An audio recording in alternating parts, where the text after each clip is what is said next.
오늘 말씀은 구약은 다니엘서 3장 13절로 28절, 서신서는 요한계시록 18장 21절로 24절, 복음서는 마태 10장 16절로 33절입니다. 한 구절씩 나눠서 읽어보겠습니다.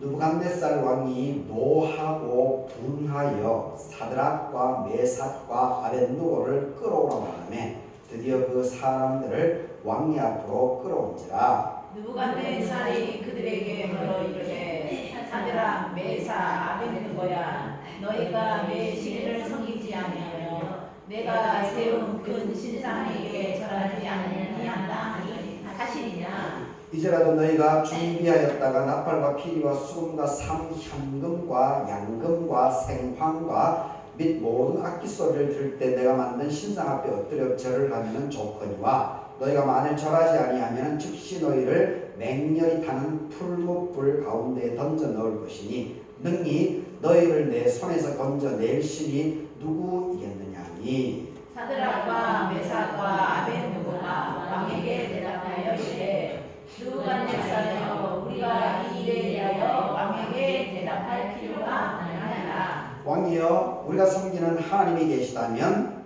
우리를 맹렬히 타는 풀무불 가운데 능히 건져 내시겠고 왕의 손에서도 건져 내시리이다. 그렇게 하지 아니하시라고 왕이여 우리가 왕의 신들을 섬기지도 아니하고 왕이 세우신 신상에게 절하지도 아니할 줄을 아옵소서. 느부갓네살이 분이 가득하여 사드락과 메삭과 아벳느고를 향하여 얼굴빛을 바꾸고 명령하여 이르되 그 풀무불을 뜨겁게 하기를 평소보다 7배나 뜨겁게 하라고.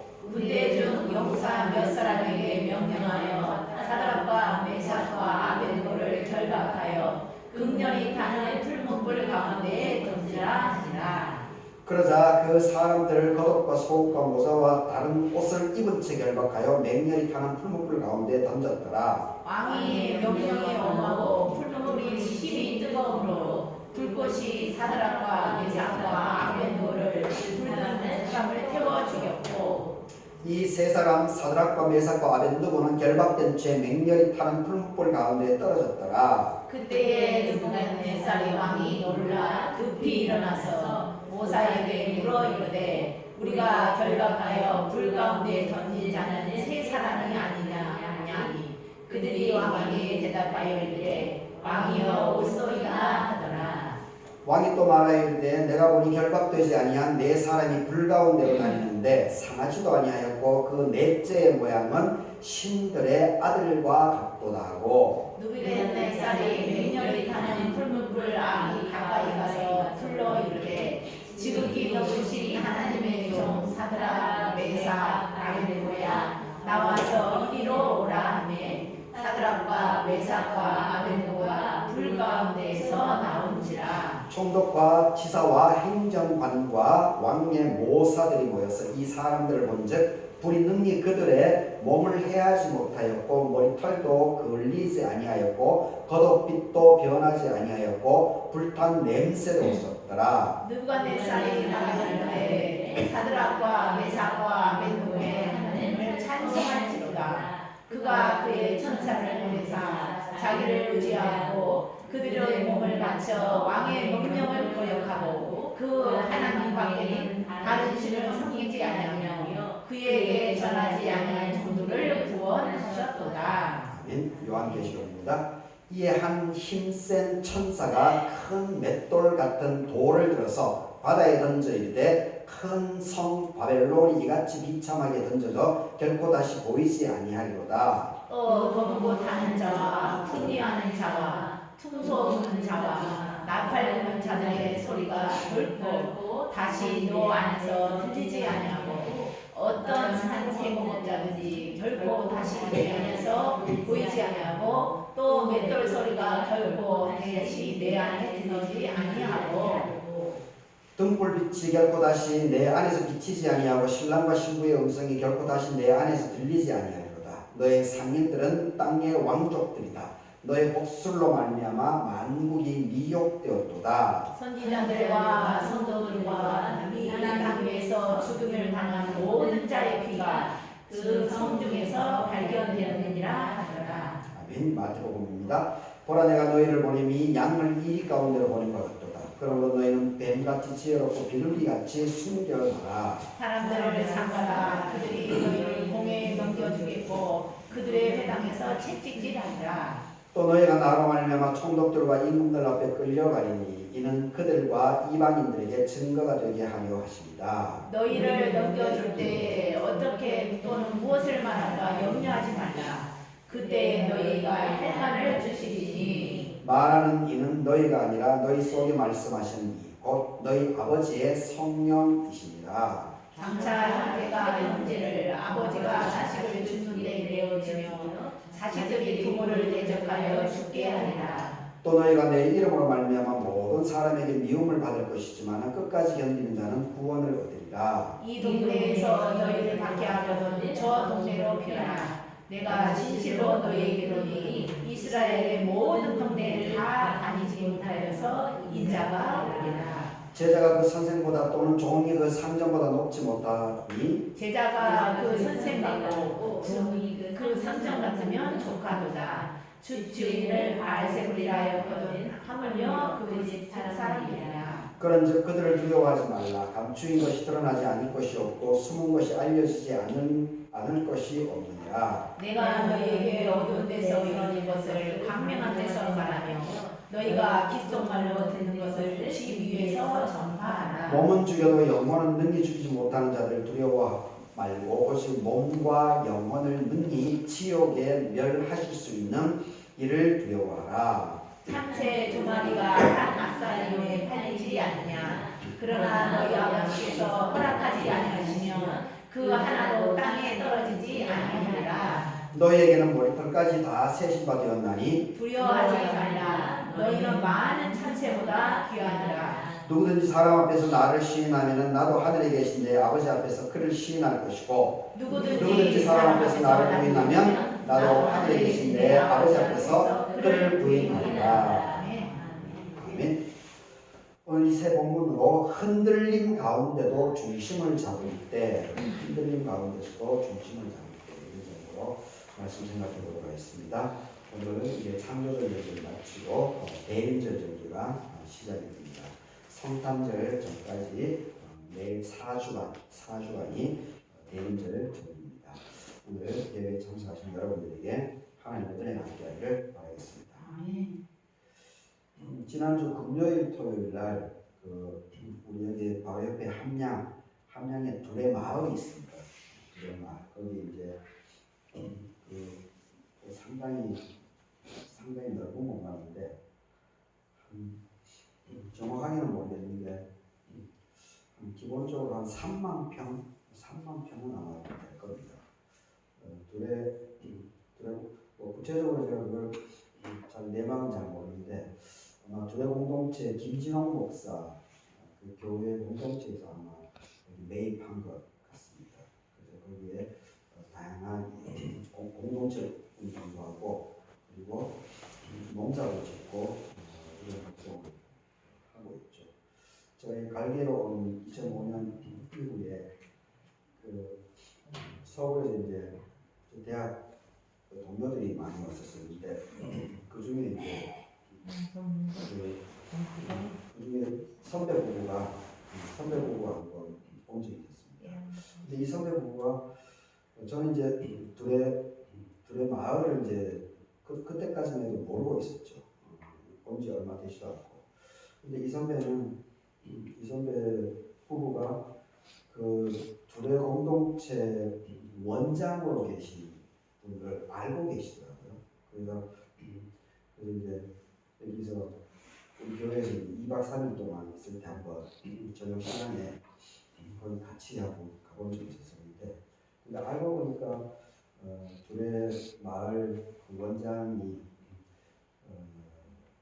저는 얼굴을 직접은 못 봤지만 동시에 이제 같이 활동을 했던 선배더라고요. 그러니까 서강대 출신이고 그리고 지금 이제 출판이 됐는지는 모르겠는데 우리 대학 다닐 때 그 개신교 내에서 전통적이고 이런 것들이 좀 좀 거의 타고나고 그러니까 좀 새로운 개혁적인 그런 움직임들이 다양하게 많이 있었죠. 그 중에서 이제 잡지 중에 월간지죠. 보험과 상황이 있습니다. 보험과 상황이 우리 대학 다닐 때 우리 계열에 있는 그 교계 젊은 사람들이 많이 읽었던 월간지인데 그 보험과 상황에서 이제 활동을 하고 그러셨더라고요.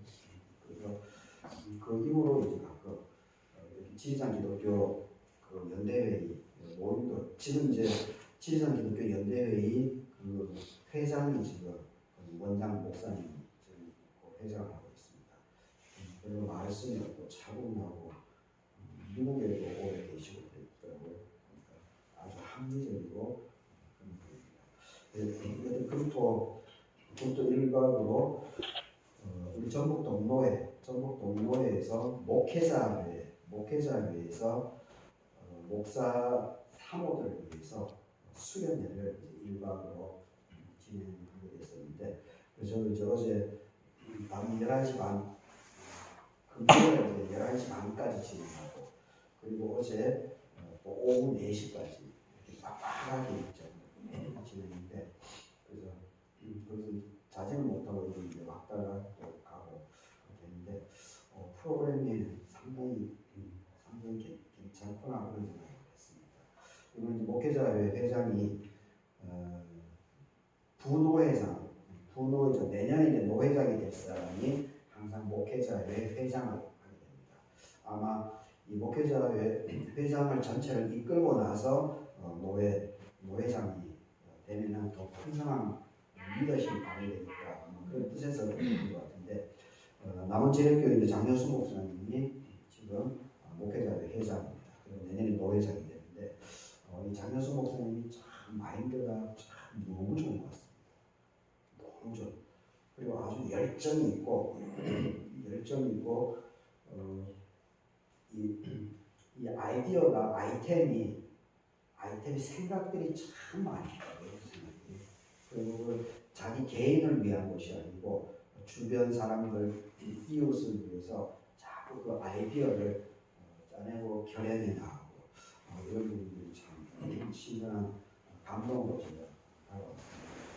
아마 내년에 이제 장희순 목사님 노회장이 될 텐데 전북 동노회가 물론 뭐 한 사람 때문에 뭐 큰 변화는 일어날 수는 없겠지만 어쨌든 지금 부노회장 하면서 남원제일교회 오셔가지고 활동이라든지 지금 원래 부노회장 하면서 목회자회 회장을 하면서 지금 많은 변화들이 이제 일어나는 것을 보면서 내년에 전북 동노회가 상당히 건강한 쪽으로 탄탄하게 변화가 일어나겠구나 그런 생각을 좀 하게 됐습니다.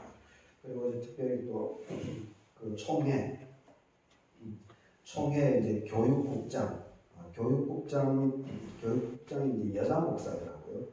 여자 목사하고 실무자 여자 목사님 두 분 오셨는데 저는 그분을 이제 처음 뵀는데 김진아 목사님 처음 뵀는데 그 여자 목사님은 저를 알고 있더라고요. 제가 워낙 페이스북에 글을 많이 쓰고 하니까 그래서 그런지 저를 알고 있고 그리고 제가 만든 된장도 사서 먹어봤다고 그런 얘기를 하시더라고요.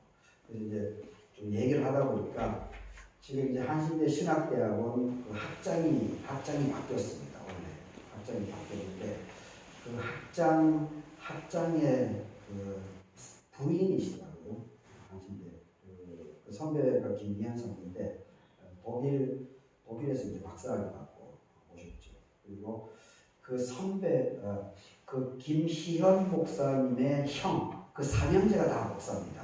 삼형제가 다 목사인데 첫 번째 마지가 바로 우리 교회에도 와서 그 교회들 다 데리고 와서 프로그램을 우리 여기 그 봉대 초등학교 거기 흙집 있죠, 황토가 거기서 2박 3일 동안 프로그램을 진행하고 주일날 우리 교회에 오셔가지고 같이 예배드렸습니다. 그리고 그때 여기 가마솥 있죠, 닭 잡은 거 기억나세요? 최 권사님하고 닭 우리 키울 때 그분들이 오셔서 닭을 잡고 우리 교우들이 막 닭을 삶아가지고 같이 공동 식사했어요. 그때 그 교회가 광주에 있는 교회, 그 교회가 그 목사님이 이제 김시용 목사입니다. 김시용 목사. 그러니까 이 김시용 목사님의 막둥이 동생입니다. 막둥이 동생이 독일 유학 갔다가 지금 한신대 학장으로 있는데 그 부인 사모님이 이번에 총회 교육국장을 하고 계시더라고요. 그래서 이게 이제 우리 교단에서 좋은 모델이죠. 이렇게 노회 차원에서 이렇게 하는 데가 없으니까 총회 교육국장으로서 이제 어떻게 진행하는지 보고 싶어가지고 그리고 좀 좋으면은 전국으로 이제 확산시키기 위해서 이렇게 오셨더라고요. 참이 장효수 목사님이 여튼 제가 참 잘하고 계신 것 같습니다. 여튼 우리도 또 중요한 것은 각자 주어진 현장에서 잘 이렇게 맡은 바 소임을 다 하는 것이 중요하지 않나 그런 생각을 좀 더 해보게 되었습니다. 오늘 이 세 본문은 세 본문들이 다 유명한 본문들입니다.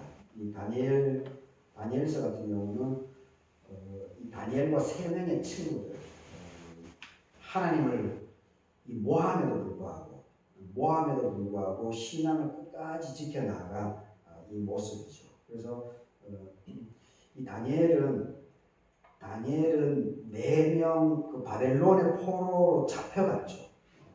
이 남유다가 멸망하면서 BC 500 예수님 오시기 587년 전에 남쪽 유다가 바벨론의 멸망을 당하게 되죠.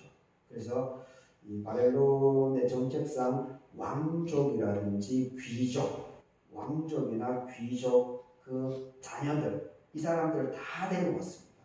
그래야 그것으로 유다를 간접 통치를 할 수 있으니까 그 왕족이나 귀족들을 데려갔으니까 똘똘한 사람들이 많이 있겠죠. 그래도 좀 배운 사람들이.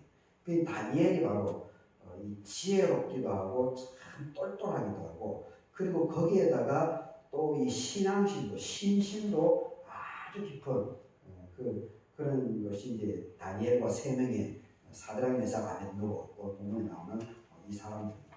그런데 이 다니엘은 4명의 끌려간 청년인데도 4명의 왕을 모십니다. 4명의 왕을. 바벨론이 멸망하고 페르시아가 등장하죠. 바사 성경에 이제 바사, 메대 이렇게 표현되는데 그 페르시아입니다.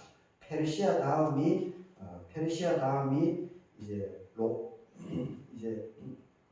로마로 넘어가는 로마. 어떤 이 바벨론이 멸망하고 페르시아가 등장함에도 불구하고 다니엘은 계속 쓰임을 받습니다. 참 쉽지 않죠. 쉬운 게 아닌데 그 정도로 다니엘이 참 지혜롭고 이 사람이 신심이 있었다. 진실한 사람이었다라고 하는 것을 볼 수가 있습니다. 한덕수 같은 사람은 그 사람은 진실한 사람이 아니죠. 잔머리만 굵어가지고 나이는 나이대로 먹었으면서 잔머리만 굵어서 그냥 기웃기웃한 사람이죠.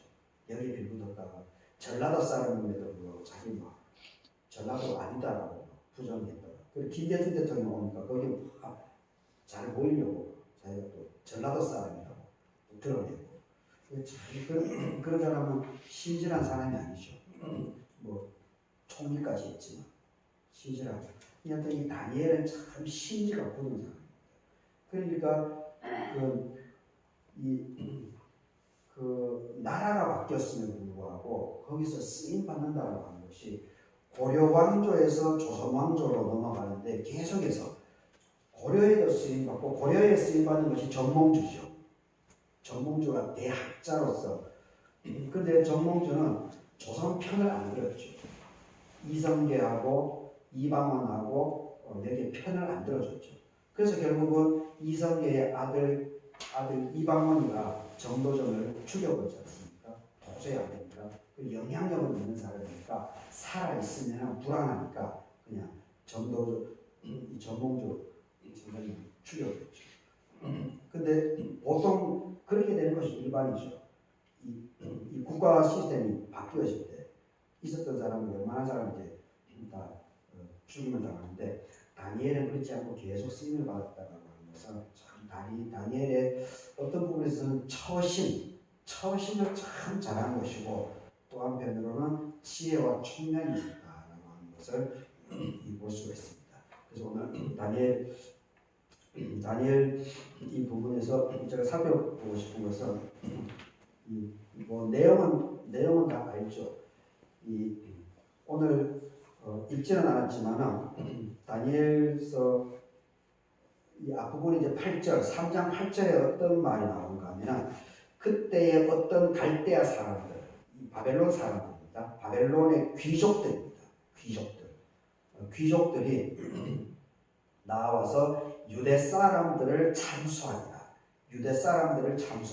이 유대 사람이 바로 다니엘과 이 세 명의 친구들을 참소를 합니다. 갈대아 사람들. 왜 그렇습니까? 자기는 바벨론 본토 사람인데 식민지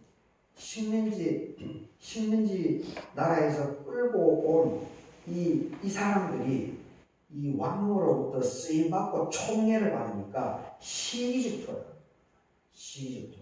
자기들은 능력이 없고 그 시기 질투나니까 그래서 이 사람들을 죽이려고 함정을 판 거죠. 결국은 이 사람들이 다 죽죠. 이 참수한 이 모든 가족들을 다 전멸시켜요. 참. 그래서 여기 18절을 보게 되면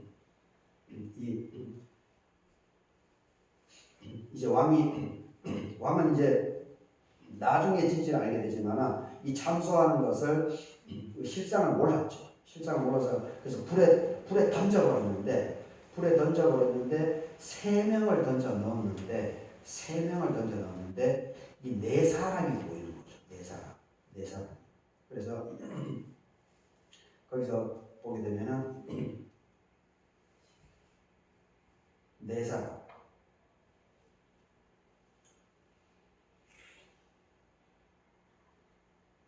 25절에 나오면 상하지 아니하였고 그 넷째의 모양은 신들의 아들과 같았다. 넷째의 모양. 세 사람이 들어갔는데 네 명이 보이고 아무런 변화가 일어나지 않으니까 그리고 자세히 보니까 네 사람이 이렇게 막 움직이고 있으니까 이게 놀란 거죠. 근데 그 신들의 아들과 같았다 이렇게 표현하고 있습니다. 하나님이 함께하는 거죠.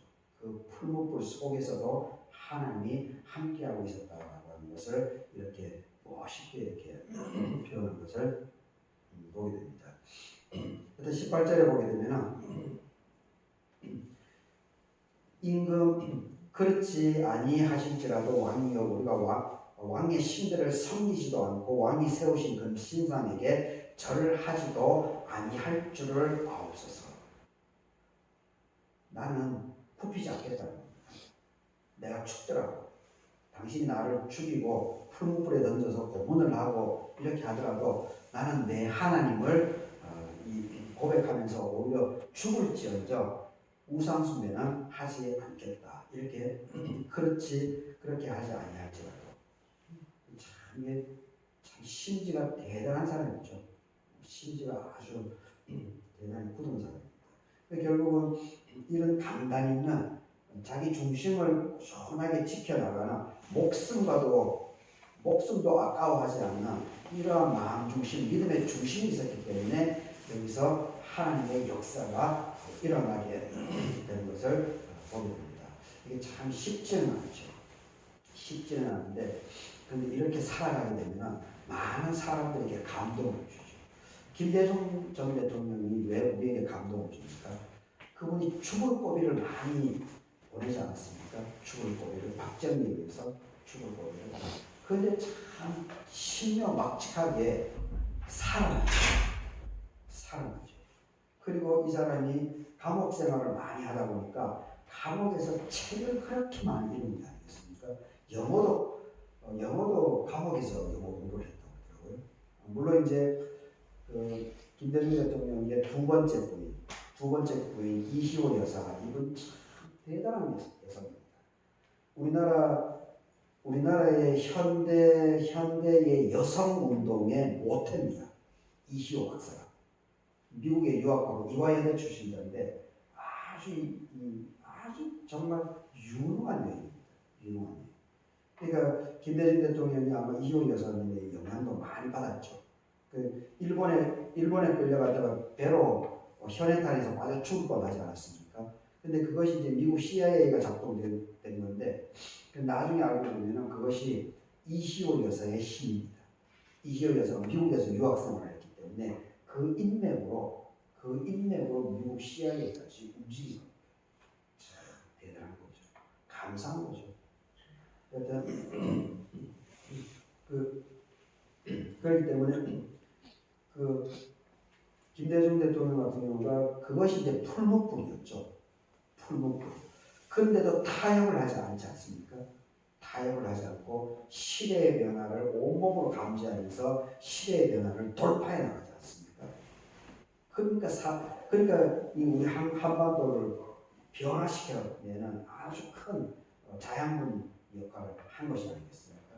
하여튼 그리 아니하실지라도 신실한 마음으로 중심 마음을 가지고 자기 목숨과도 바꿀 수 있는 그런 역할을 감당하게 될 때 세상은 변화가 일어나고 내 주변 사람들에게 선한 영향력을 미칠 수 있다라는 것을 우리가 반드시 기억할 수 있으면 좋겠습니다. 그렇지 아니할지라도 이 다니엘은 사실은 그 하박국 선지자의 영향력을 받은 고백일 수밖에 없어요. 이 하박국 유명한 물론 이제 하박국서 3장까지밖에 없지만 하박국 3장 17절, 18절, 19절에 그 유명한 그 내용이 나와 있죠. 비록 무화과 나무가 무성하지 못하고 포도나무에 열매도 없고 감람나무에 소출이 없고 밭에 먹을 것이 없고 우리에 양이 없고 외양간에 소가 없을지라도 나는 여호와로 말미암아서 즐거워하고 나의 구원의 하나님으로 말미암아서 기뻐하리로다. 주 여호와는 나의 힘이시다. 이 하박국서 3장 17, 18, 19절 참 유명한 부분이죠. 유명한. 이 하박국 선지자의 이것이 나중에 신약으로 오게 되면은 그 사도 바울에게 엄청난 영향을 미칩니다. 이 하박국 선지자. 그래서 사도 바울이 어떻게 고백합니까? 로마서하고 갈라디아서에서 그 유명한 이신칭의라고 하는 교리 개념이 만들어지게 되죠. 의인은 믿음으로 산다. 믿음으로 산다고 하는 이 사도 바울에게 이 중심축. 그리고 이것이 나중에 이제 종교개혁 때 루터에게 또 영향을 곧바로 미치게 되죠. 이 하박국 선지자 이 3장밖에 안 되는 것이 다니엘에게도 큰 영향을 미쳤다고 하는 것을 볼 수가 있습니다. 이 하박국 선지자의 중요한 특징을 보게 되게 되면 하나님께 솔직하게 정직하게 질문을 던집니다. 도대체 이 악한 세상인데 그런데 악한 사람들이 왜 저렇게 평화롭게 잘 먹고 잘 사느냐. 아주 정직하게 리얼하게 자기 실존적인 부분을 하나님께 다 그대로 올립니다. 우리 그리스도인들이 그렇게 해야 됩니다. 자꾸 교리적으로 살아가면 안 됩니다. 사람은 느낌, 감정의 동물이기 때문에 아무리 머리에 들어있는 지식이 있더라도 이 느낌, 감정이 앞서가게 되어 있습니다. 물론 이제 이성적인 판단으로 좀 제어하고 이렇게 하긴 하지만 이 느낌으로 움직여라. 그러니까 하박국 선지자가 바로 그 모습을 그대로 보여주고 있습니다. 근데 우리는 막 교리적인 부분들이 머리에 가득 차가지고 교회 와서는 뭐 이렇게 해야 되고 이걸 하면 안 되고 막 이런 것이 벌써 제대로 알지도 못하면서 거기 얽매여 있습니다. 눌림당하고 있습니다. 물론 이제 일정 정도 지켜야 될 어떤 기본 범주는 있죠. 하지만은 자유롭게 하나님 안에서 자유롭게 살아가는 것은 참 중요한 겁니다. 이 하박국 선지자는 항상 하나님 앞에서 하나님 안에서 정직하게 솔직하게 자기에게 일어나는 여러 가지 의문사항들을 그대로 하나님께 질문을 합니다. 그러면서도 질문은 하지만은 답이 어떻게 쉽습니까? 답을 찾는 게 쉽지 않죠. 초반에 제가 목회자 사모 수련회를 얘기했는데 그 장혜선 목사님 이제 초반에 시작하면서 이 목회자 사모 수련회를 하게 된 배경을 좀 짧게 설명하더라고요. 7년 전에 이것을 하고 싶은 마음이 생겼답니다. 7년 전, 무려 7년 전. 그런데 현실이 되기까지 7년이라고 하는 시간이 나옵니다. 그러니까 이게 참 뭔가 하나를 이루어낸다라고 하는 것이 결코 쉽지 않다라고 하는 것을 볼 수가 있습니다. 하여튼 이 하박국은 하나님께 정직한 질문을 하기도 하고 그리고 하나님의 응답 부분은 조급하게 자기 욕망이 아니고 이 하박국 선지자는 그냥 기다립니다. 절대 앞서지 않았습니다. 하박국은 먼저 자기 욕망에 따라서 이렇게 하지 않고 그냥 하나님께서 해 주시는 대로 그냥 일상을 그냥 삶을 기다리면서 살아간 것이 상당히 특징적입니다. 그러면서 이제 의인은 믿음으로라고 하는 하박국서 2장 4절 이 유명한 이것으로 인해서 이 바울에게 그리고 루터에게 그리고 현대 칼 바르트라든지 이런 현대 신학자들에게까지 맥이 쭉 계속해서 이어지게 하는 그런 큰 역할을 한 것입니다. 18절에 그렇게 하지 아니할지라도 이 다니엘의 이 고백도 바로 이 하박국 선지자의 이 신앙 고백을 알고 있는 거죠. 참 대단한 겁니다. 그래서 우리가 이 성경뿐만 아니고 우리의 역사들, 문화들, 이 정신, 이런 것들을 참 이렇게 제대로 알고 배울 필요가 있음을 다시 우리가 생각해 볼 수 있으면 좋겠습니다. 이 요한계시록 18장 이 부분은 이 성경에서는 이 바벨론이라고 표현되어 있죠. 바벨론이라고 표현되어 있는데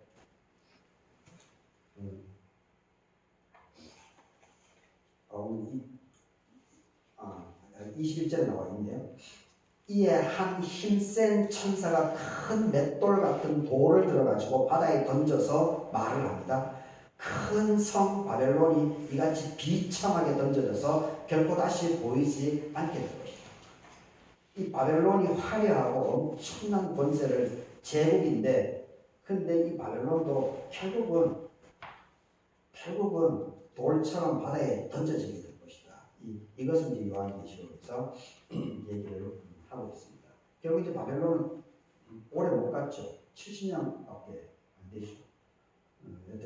근데 여기서 이제 바벨론이라고 표현했는데 실제로 요한계시록은 사도 요한이 쓴 것은 예수님이 돌아가신 이후에 그러니까 AD 95년입니다. 기원 후 95년. 그러니까 예수님이 30살에 돌아가셨다고 하면 60년 뒤에 있는 요한계시록이 쓰여지게 됩니다. 그 AD 95년이니까 그때는 로마 시절이죠. 로마 시절인데 로마 시절에 기독교의 가장 큰 박해를 받은 것이 바로 네로 황제하고 그리고 도미티아누스 황제 이렇게 보통 얘기를 하고 있습니다. 네로 황제는 워낙 유명하죠. 제가 자료를 찾아보니까 네로가 이제 황제가 된 로마 황제가 된 시기가 예수님이 돌아가시고 20년이 되더라고요. 54년에서 68년까지. 그러니까 14년 동안 이 황제를 계셨습니다. 근데 그때의 64년도에 로마 대화제가 일어나죠. 로마 대화제가. 그래서 책임이 이제 자기에게 돌아오니까 이것을 이 네로가 꾀를 쓰죠. 꾀를 써서 바로 그리스도인들이 불을 질렀다. 그리스도인들이 불을 질렀다라고 죄를 그 사람들에게 뒤집어 씌워버리죠. 그러면서 그리스도인들이 엄청나게 처참하게 학살을 당하는 이 네로 황제 시절. 그리고 도미티아누스 황제 시절도 박해가 심하게 됐는데 이 도미티아누스는 네로 다다음 81년에서 96년까지 황제를 실격하는 이러한 일들에 내재하다 보니까 유대인들이 그걸 견딜 수가 없죠. 사람이 어떻게 하나님이 될 수가 있겠습니까? 그래서 이제 거기에 항의하고 그걸 거부하고 하는 과정 속에서 또 이제 그리스도인들이 많이 죽음을 당했는데 여기 요한계시록에서는 이 로마 여기서 로마라고 얘기하게 되면 곧바로 죽죠. 곧바로 죽습니다. 그러니까 로마라고 쓸 수가 없는 겁니다. 로마라고 쓸 수가 없기 때문에 이렇게 상징적으로 바벨론이라고 이렇게 표현했다라고 보는 것이 더 맞을 것 같습니다. 하여튼 아무리 세상적으로 아무리 권세가 있고 돈이 있고 집안이 삐까번쩍하고 이렇게 화려하더라도 거기에 그냥 너무 부러워하고 거기 환상에 빠질 필요가 없다는 것을 얘기를 해줍니다. 이 큰 성 바벨론, 큰 로마 제국 이것도 하나님께서 그냥 손대시면 한순간에 그냥 다 무너진다라고 하는 것을 이 요한계시록에서는 지금 우리에게 알려주고 있습니다. 물론 잘 먹고 잘 살고 편안하게 사는 것은 감사한 일입니다. 나에게 주어지고 그렇게 노력하는 것이 맞습니다. 하지만 그 자체에 빠져버리게 되는 것이 문제라고 합니다.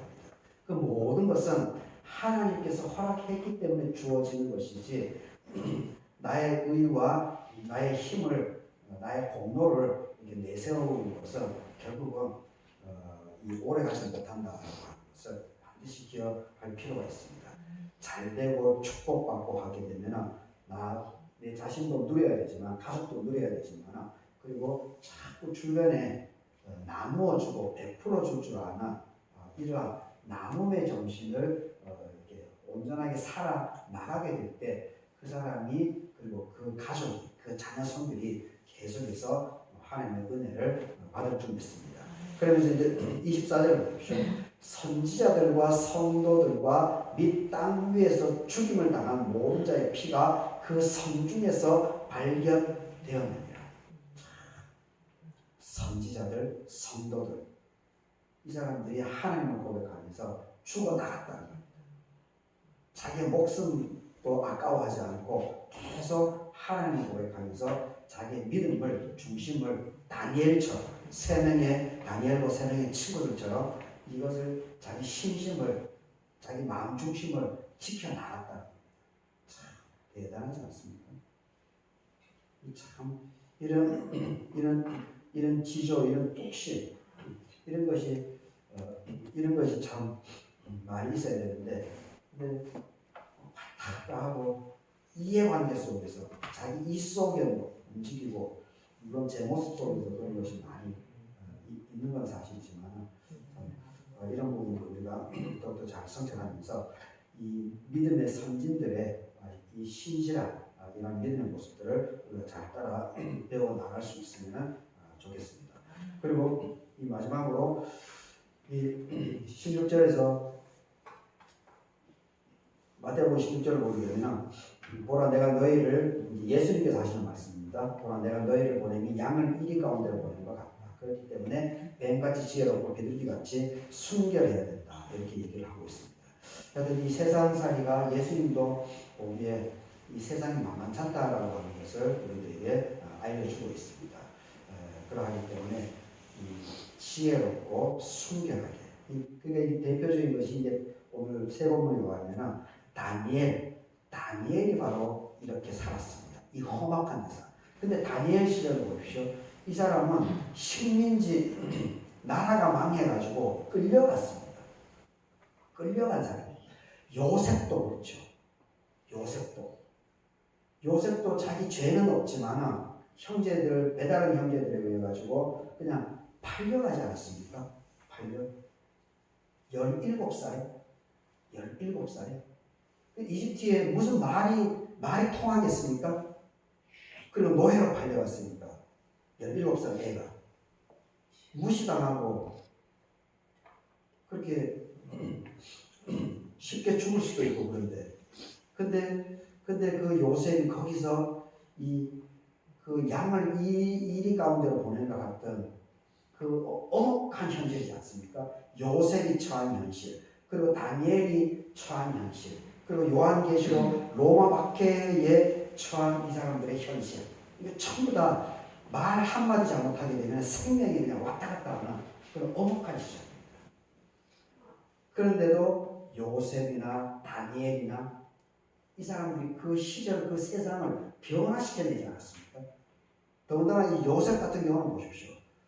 그 엄혹한 현실을 이겨내고 오히려 자기 집안, 자기를 죽이려고 했던 배다른 형제들 뿐만이 아니고 자기 아버지, 이 집안까지도 온전하게 요셉으로 인해가지고 다 구원을 받지 않습니까? 그래서 거기서부터 새롭게 이스라엘이 번성하는 일이 벌어지지 않습니까? 왜 그런 역사가 벌어집니까? 요셉의 신실한 마음이죠. 요셉의 성실함이죠. 정직함이죠. 우직함이죠.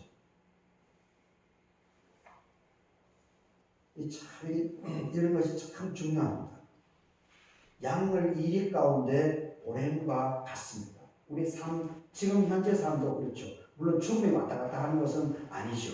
그런 부분에서는 참 감사한 일이지만 그럼에도 불구하고 양을 이리 가운데로 보냄과 같은 시절의 무게감은 저는 동일하다고 봅니다.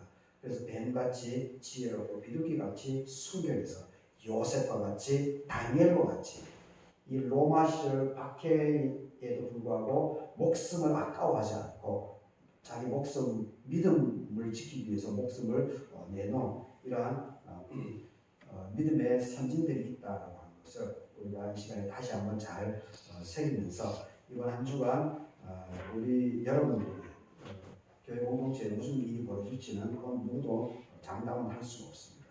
그래도 불구하고 힘겨움 속에서도 그 흔들림 가운데서도 우리가 중심을 잘 잡아야 됩니다. 흔들림 가운데서도 우리 믿음의 정신을 잘 바로 잡게 될 때 하나님의 역사는 언제나 일어난다는 것을 잘 새기면서 이번 한 주도 여러분들이 승리에 나가는 그래서 하나님께 쓰임받고 주변 사람들에게 존경을 나아가는 그런 삶이 될 수 있기를 바라겠습니다. 같이 기도하도록 하겠습니다. 그리 아니하실지라도 왕이여 우리가 왕의 신들을 섬기지 않고 왕이 세우신 금신상에게 절하지도 않을 것입니다. 이에 한 힘센 천사가 큰 맷돌 같은 돌을 들어서 바다에 던져 이르되 큰 성 바벨론 이같이 비참하게 던져지게 될 것이다. 보라 내가 너희를 보냄이 양을 이리 가운데로 보인다. 그러므로 너희는 뱀같이 지혜롭고 비둘기같이 순결해야 할 것이다. 사랑의 하신 아버지 하나님, 오늘 다니엘서 3장, 요한계시록 18장, 마태복음 10장으로 흔들림 가운데도 중심을 잡아 나가게 될 때 하나님의 역사가 일어나게 되고 쓰임받게 됨을 다시 한번 살펴봅니다. 아버지 오늘 예배 정사하신 모든 교우들 이 말씀이 잘 선한 영향력을 미칠 수 있도록 도와주시옵소서. 이번 한 주간 살아가는데 귀한 삶의 자양